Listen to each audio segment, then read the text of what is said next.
ধরে রেখেছে, কারণ তারা সবাই একসময় সময় থেকে পালাতে চেয়েছিল। আমি জানি না কতদিন কেটেছে, হয়তো বছর, হয়তো একটা মুহূর্ত। একদিন আমি দেখলাম গ্রামের মানুষ পুলিশ নিয়ে বাড়িতে এসেছে।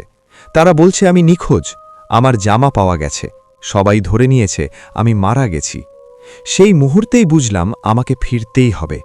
আমি লেখা শুরু করলাম, ঘড়ির ভেতরে আটকে থাকা মানুষদের গল্প লিখতে লাগলাম।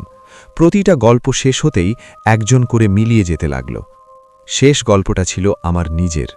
আমি লিখলাম, আমি ফিরে আসব। আর ঠিক তখনই ঘড়িটা ভেঙে গেল। আমি মেঝেতে পড়েছিলাম। সকালে গ্রামের লোক আমাকে অচেতন অবস্থায় পেয়েছিল।